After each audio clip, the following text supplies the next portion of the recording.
Hey guys, welcome back to It's a Metal Thing. Today I'm working on a curved sofa table. I've been working on this table for a while. I actually started it before I started the channel. I messed up. The radius doesn't match the sofa.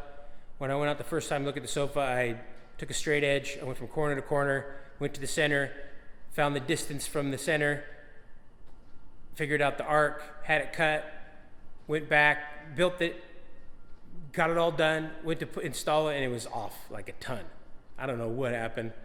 I should have test fitted the piece before I built the whole table, but I didn't. So live and learn. So I was hesitant to even show this, not because I messed up, but because I already started the table and coming in halfway in. I'm not really sure how it's gonna go, but I'm going to film it and you can watch it and hopefully you like it. So let's get going.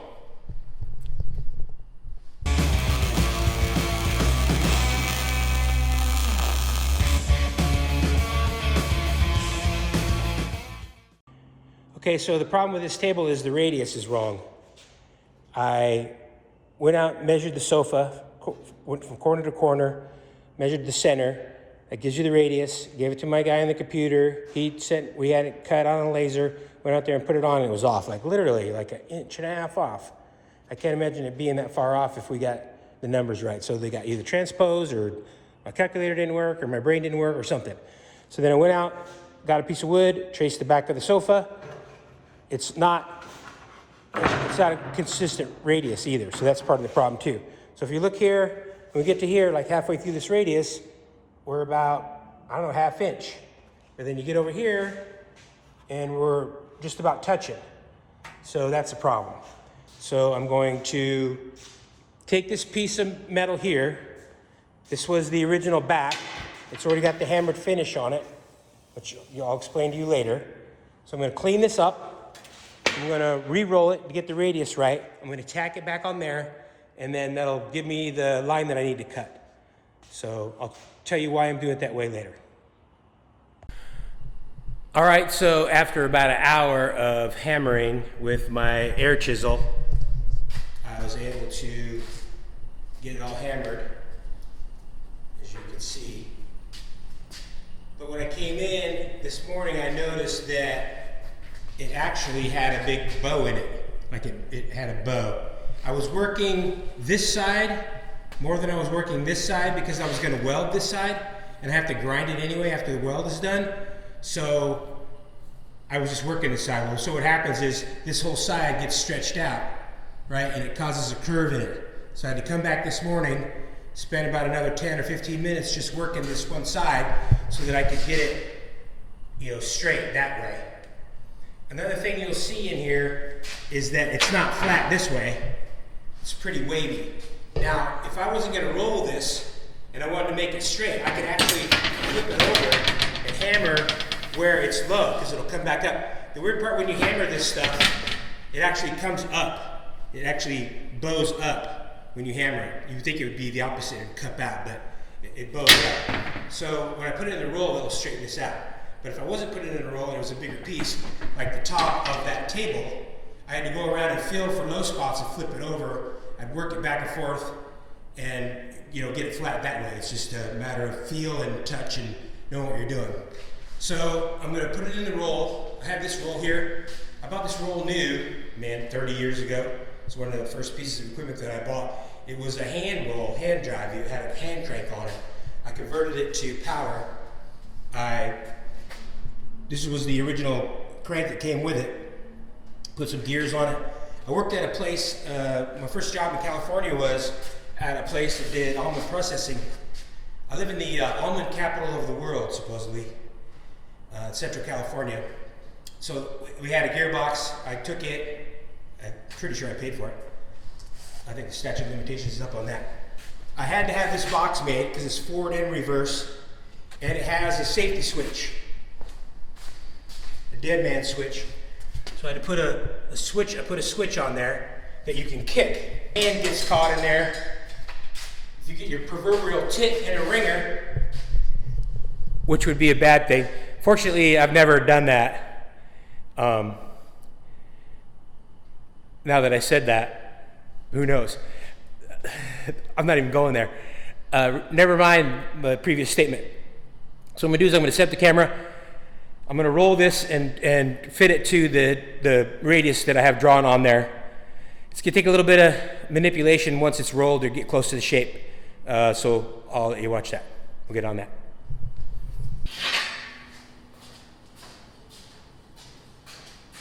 So I kind of got it set close, I think. I'm not sure. I'll give it a shot.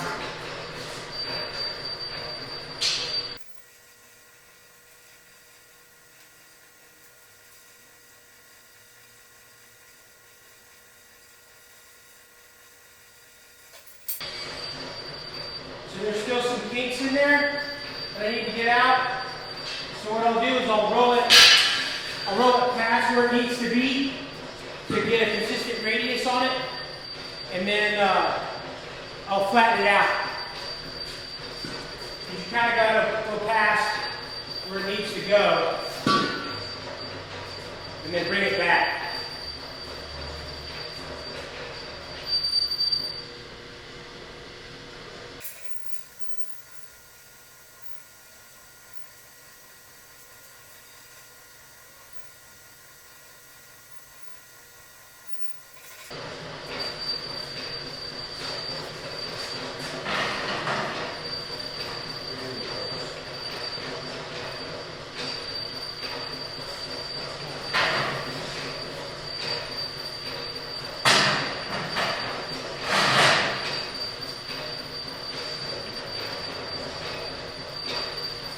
Okay, we're close there. We can make that work.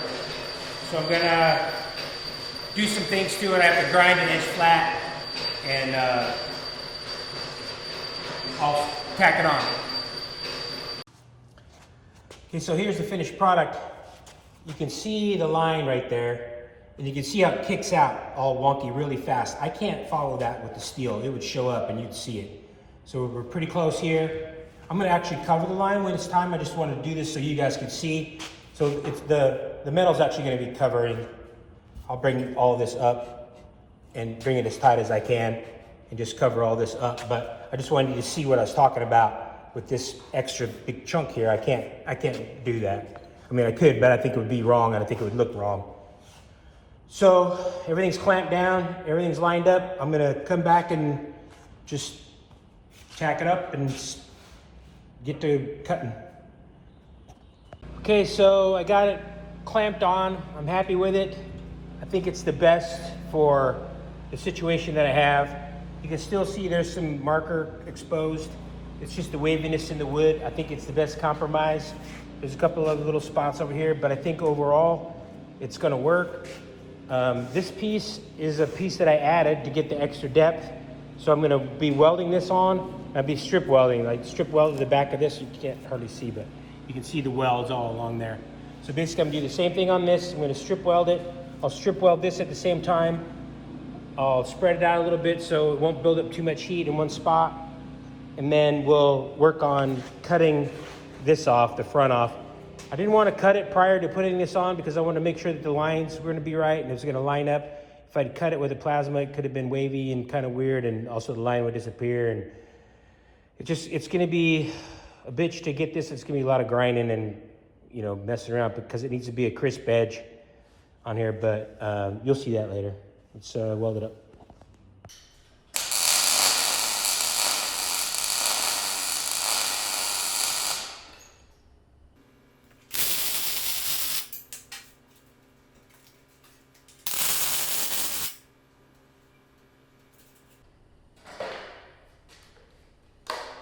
Okay, good enough. I'm gonna flip it up and cut that. I'm gonna cut some of it with the plasma, and then probably have to grind the rest. The problem with the plasma is the cutting tip is in the center of a large diameter, and if I tried to cut it, it'd be like an angle, and this has to be perfectly square, so there's really not a lot I can cut with that. So we'll see how it goes. Okay, so I'm going to run the plasma along here. I'm just going to get as much as I can without getting into the good stuff that I need to grind down to. I'll explain to you why later.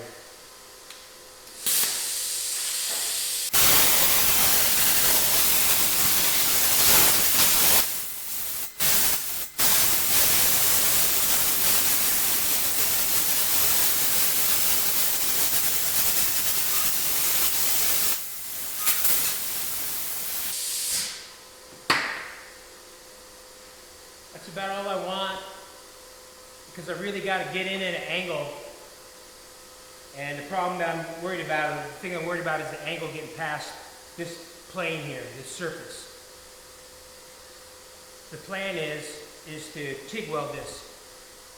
I got all the strength on the backside from MIG welding, and I just need to fill this in so there's not a gap there or a seam, because the finish I do on here is an oxidized finish, and if there's a seam there, the moisture will get in there while I'm doing it, it'll rust, and eventually it'll come back and show up. So I have to seal it up. Let's do that. So to grind this, I'm getting after it with a 7-inch grinder. I'm using a stainless steel disc. This one works good. A lot of the metal ones, the straight metal ones, they'll like get hardened or glaze over and they don't cut as good. This one cuts good. I'll pay the extra money to get something that cuts, because I hate grinding. Time is money. Let's get after this.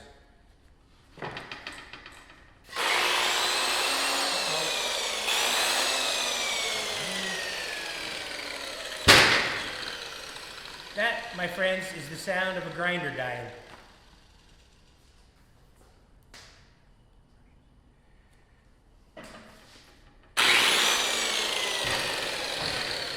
Yeah, it's not happy. I'm going to pull the brushes out and take a look at it. One of these things is not like the other. One of these things is kind of the same. Sesame Street. So I'm hoping this is it. Obviously they're wore down. There wasn't a whole lot of spring tension when I put them in, and to go to shove the cap back in, there was no spring tension. So I'm hoping this is it. We'll find out. I used to go through grinders back in the day when I was doing a bunch of spirals and zigzags. If you go to my Instagram page, It's a Metal Thing, you can see the spirals. They're the stainless steel cinnamon roll looking things. But I would get my my grinders at Orchard Supply. Orchard Supply had a, oh yeah, muy bueno. Orchard Supply had a, for 10% you could buy an extra year. And literally my grinders would last like 13 months, 14 months. So I was getting 2 for 1. And then it closed. I cried when they closed. I loved Orchard Supply. I was in there almost every day. And then they got bought out by Sears and just went downhill from there. It's terrible. Oh well. There's no crying in welding.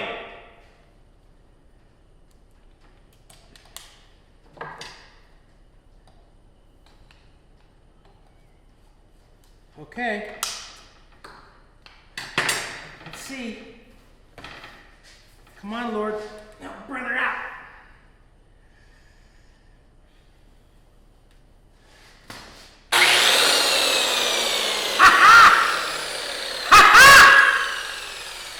Success.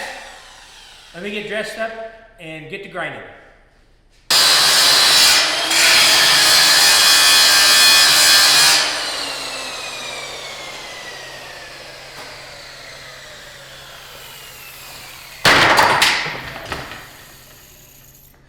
Damn.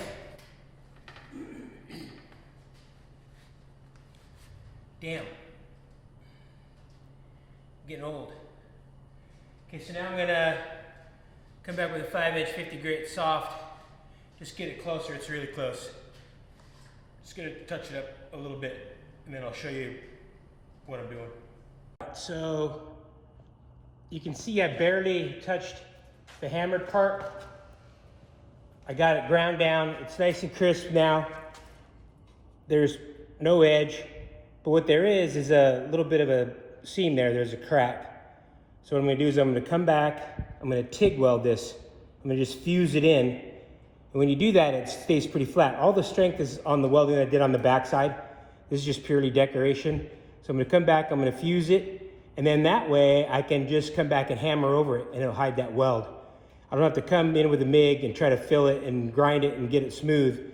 So right now I can just literally just come through and just kind of burn it in, go back and forth, make it semi-rough, and then it'll just take just some hammering with that air chisel.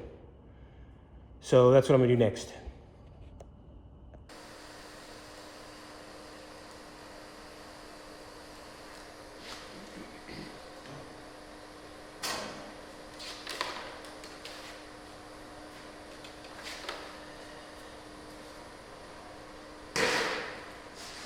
Okay, so it's welded. I'm going to let it cool. I'm gonna touch it a little bit with a grinder. It's pretty flat. Just gonna kiss it with a grinder and do a little hammer on it. See how it turns out, and I'll be able to show you that here in a minute. I don't wanna do the whole thing yet. I still have to weld the whole top of this, and I'm afraid if I grind it down and hammer it before this is welded, it's gonna crack. It'll probably crack anyway, but it's gonna be such a fine little crack that you won't see it and it won't rust out of there. So we'll just see how it goes. I'll get back to you. Okay, like I said, this is pretty flat. It won't take much grinding. I'm just gonna do a little quick cleanup. You'll see how fast it goes.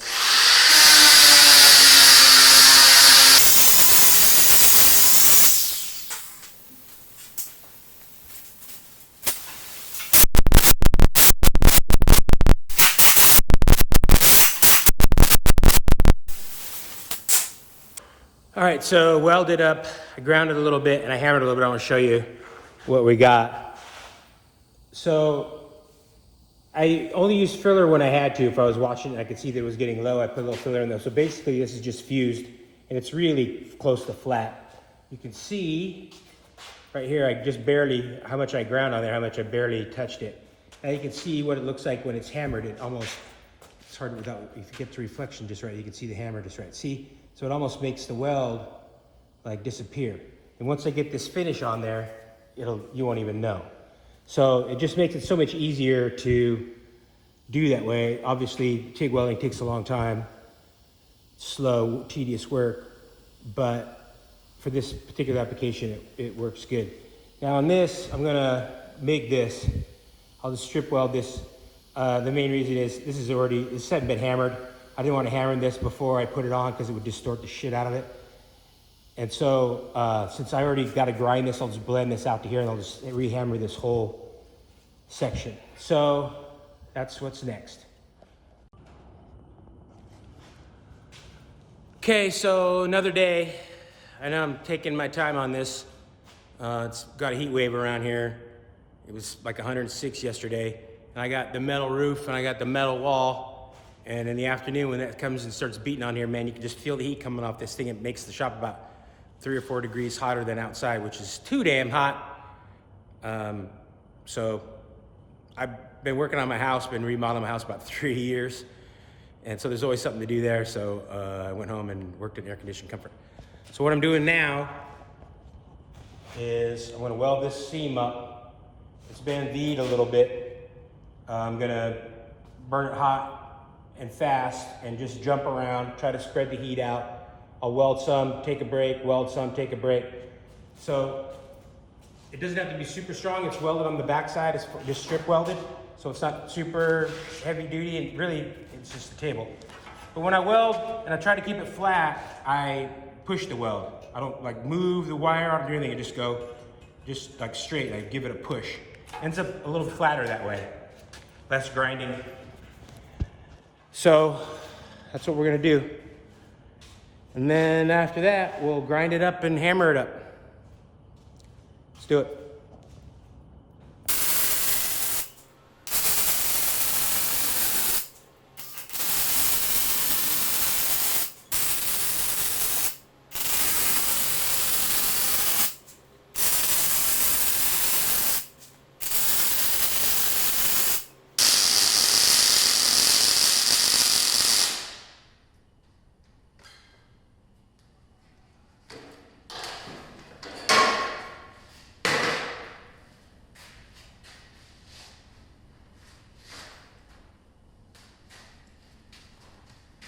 Okay, that's it.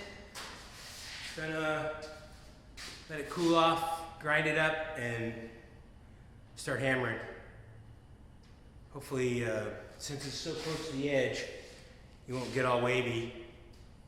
On the previous part that I did before, it was a lot of hammering and feeling and flipping and hammering and feeling and banging and just getting it flat. But we'll see how it goes.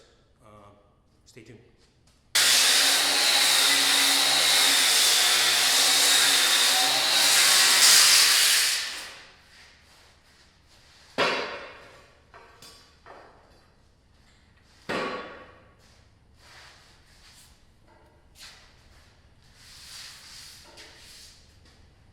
It's hot. Let it cool down, I'll show you. Won't really know until I can run my hand over and feel it, but I don't want to burn my little digits. Turned out pretty good, nice and flat, I'm happy with it. I'll show you here in a minute. Alright, it's all ground up, turned out pretty good. It's pretty flat, no real issues. Although, I can feel it's kind of raised up along here. Might just be a figment of my imagination. I mean, it might have been that way before, but it seems like there's like a ridge. Not only can I weld, but I'm an exceptional body and paint guy. I painted my first car when I was like 16. I've done a bunch over the years, mostly for myself, some friends. But I have the feel. There's a special feel you have when you run your hand flat like that, and you can feel dents and be able to work them out. What's next on this is hammer time. It's hammer time, kids. So I'm gonna get after it with the air chisel. I'll film some of it and fast forward or whatever. So that's next. So let's get after it.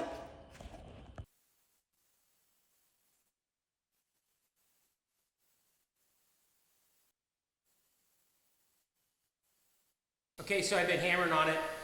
It's getting close, but it's still got a low spot here. It's like a little ramp, a little whip up here. So what I have is I got a chunk of 3-inch round cold roll that I'm gonna use as a dolly. So like hammer and dolly, but with an air chisel. So I'm gonna work on it a little bit and see how it goes.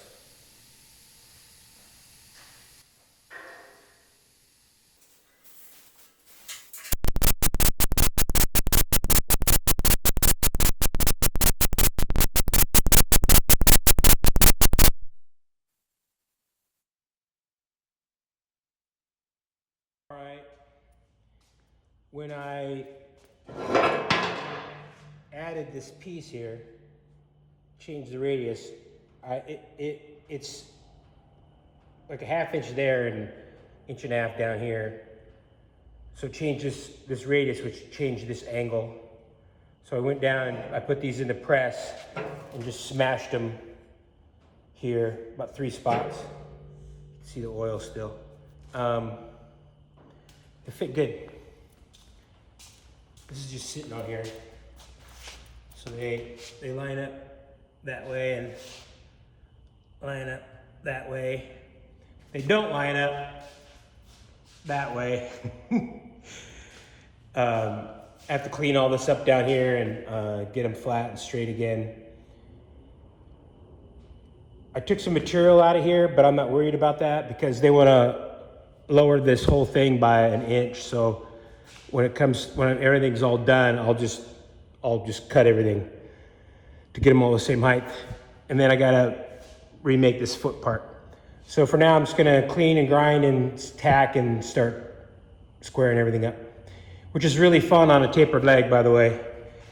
Measuring and squaring everything is, it's a bitch. It's gotta get done.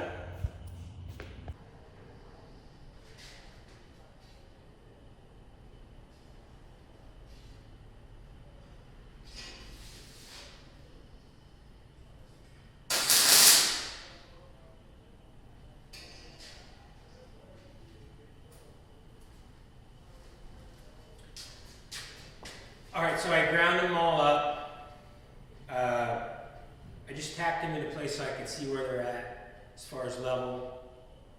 When I cut these, I cut them with a 1/8" cutting blade on an angle grinder. Like this, but thinner. So I just cut through, so I ended up with like an 1/8" less material there. It was never welded on the backside, just because it overhangs. I did weld a piece of 1/2" round stock from the underneath the tabletop to this leg just to give it some support. It was just tacked in there. So I didn't really do much grinding on the part that I cut, so it should be pretty close. So I'm gonna spend some time measuring, squaring, checking, and if we get lucky, we might be really close. So that's what we'll work on.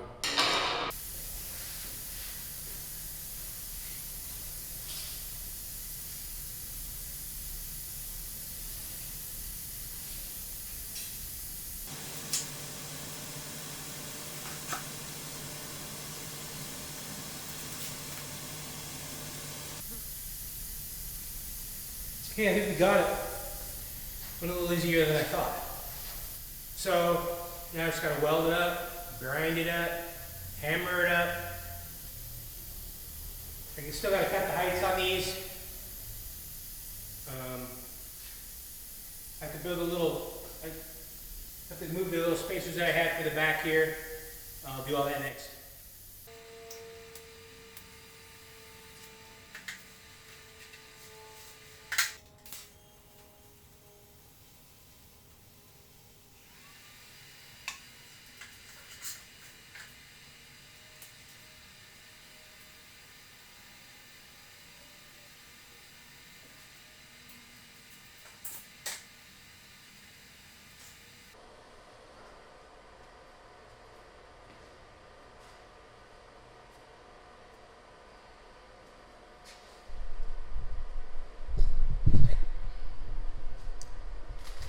It's okay, doesn't really matter.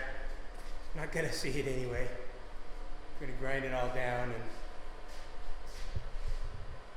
hammer it up. So I'm gonna do that next.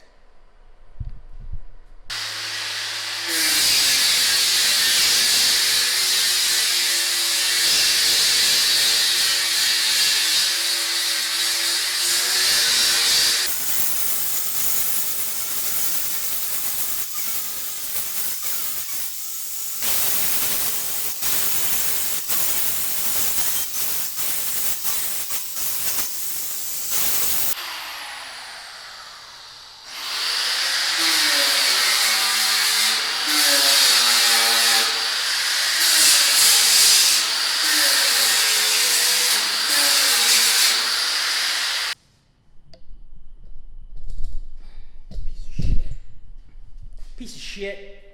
It's supposed to slide in and out easier than that. I spent some time making that little stub thing to go in there, just so I could pull it out like this and be all slick and stuff, but it obviously needs a little more work, because it ain't slick. Speaking of not slick, if I were to be powder coating this, or if this wasn't getting hammered, all this would be filled in, right? This is good here. But like all of this along here, whoa, look through the lens, bro. All this in here would be filled in.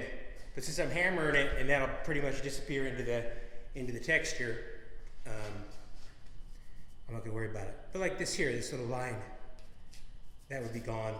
I'd come back and fill it. So now all it is just hammering and kind of blending it out. And then I gotta strip the lacquer off. So this is oxidized finish. I'm gonna show you how to do that. It's kind of tricky. This is just a straight up lacquer sealer that you would use on wood and stuff. It's an indoor piece, so it doesn't see a lot of action. This isn't a very good finish for outdoor, so I don't ever do it for outdoor. So that you can see where like some lacquer, like this table has been sitting around here for like a couple months, just because I didn't want to redo it, but it had to be redone. Customer wants it, oddly enough. So just hammering, really loud hammering.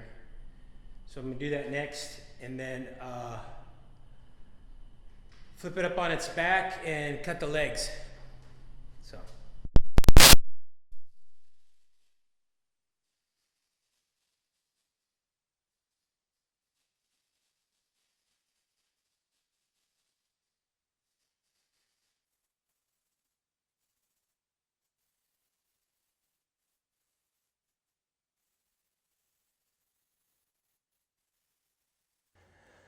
Okay, so I've explained in other videos, but this is a new video. So whenever I hammer with the air chisel, for some reason the microphone on the iPhone shuts off.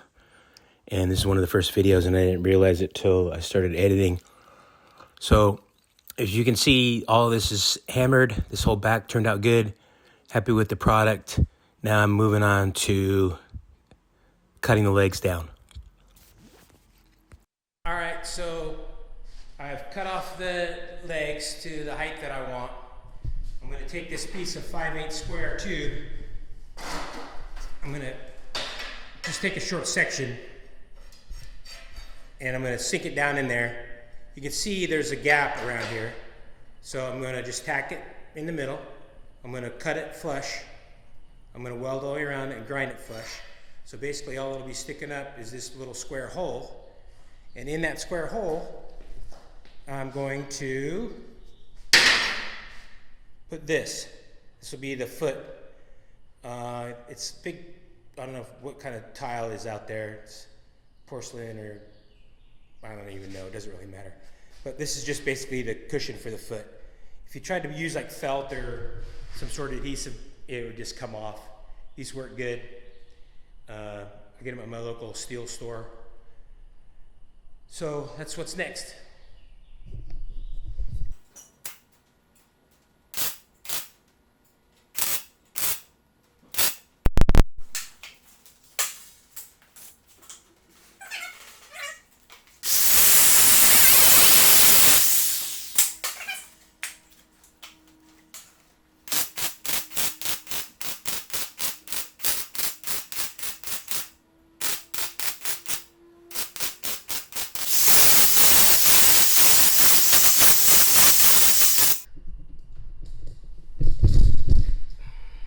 So you can see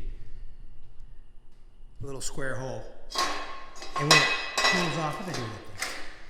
And when it cools off, that'll just tap down in there. So I'm just gonna do the rest of them.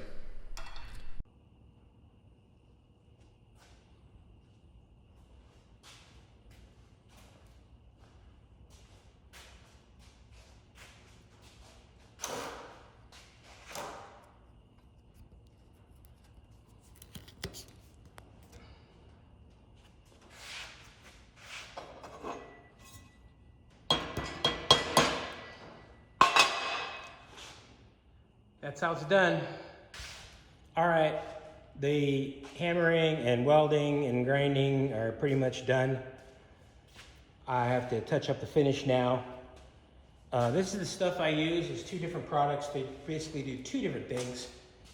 This is an acid that you can buy. I've used this stuff before. I've gotten it from a chrome shop. You can buy it in 5 gallon or gallons. I don't know exactly what it's called. I used to know, but I don't know anymore. This is sold by a local guy. He buys it from somebody else. Anyway, it's just repackaged, that acid, in just smaller containers, and he pretends like it's his. It's not proprietary. It's not anything special. It's, if I knew what it was, I could buy 5 gallons. It works good. It works really good on, this is what they use to oxidize brass or copper to make it look aged, and then they come back with a Scotch-Brite or a steel wool and kind of break through, and so it looks like antique. This is a different stuff. This is it's called Sculpt Nouveau. It comes out of LA. This is their stuff. It's a weird, I'm not really sure what all's in it. It works good. It works a little bit different is all. And a lot of times, honestly, I'll mix the two because I like how both of them work. They work different apart, obviously, but they work, they seem like they work better together for me anyway. So I'll show you. This stuff is, I'll just pour it on here.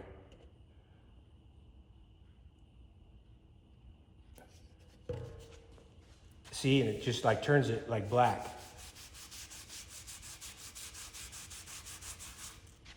And it's cool because it gets kind of rainbowy, and you can manage the color pretty good. The problem with it is getting it really dark. It's hard to get it super dark. You can put if you're doing like, say you're doing cars or whatever, or hardware, and you have something you want to be that you want black, like a bolt, so you have some hardware on your cabinet or hardware on your car, and you want it to be black and you don't want to paint it. This stuff, it turns this zinc like black, like right away. This is like clear zinc.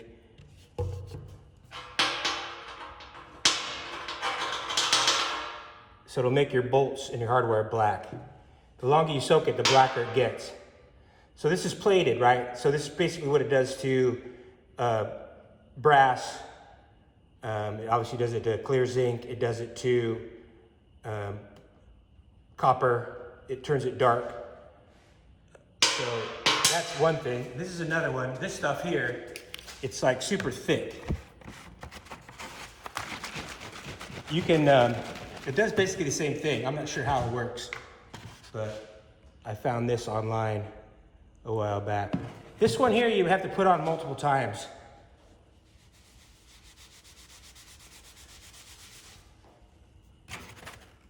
See how much darker it is? Hold on. Get some on here. This has been sitting a while. I don't know how good it is. Man, it really stinks up your hand though. So see, it's like a different color. It gets darker. So between the two, and then also too, with both of these, it has to be really clean. It has to be right down to silver. Unless you are just gonna pour it right over a hot roll. If you pour it right over a hot roll, it'll work.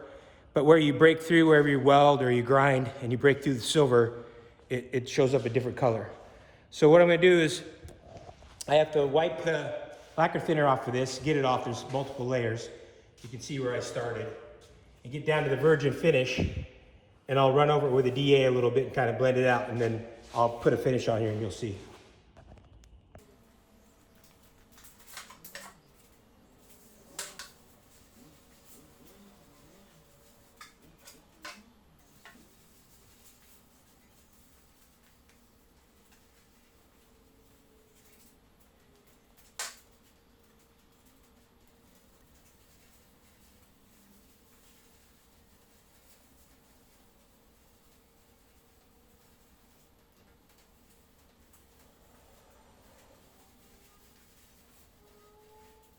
All right, so I'm pretty happy with the way the color turned out. You never know what it looks like until you put some clear on it. There's some spots in the front here that look like scratches. They might just be in the clear and not into the color.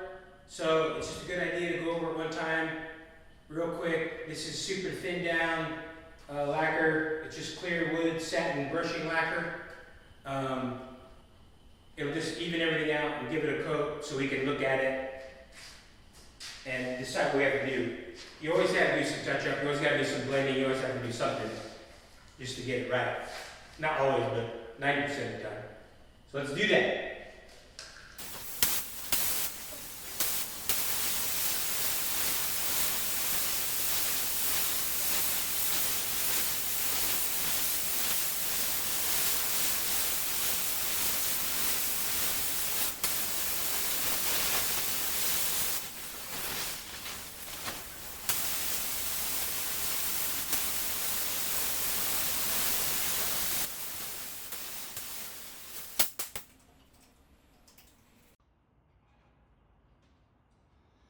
All right, well, here it is.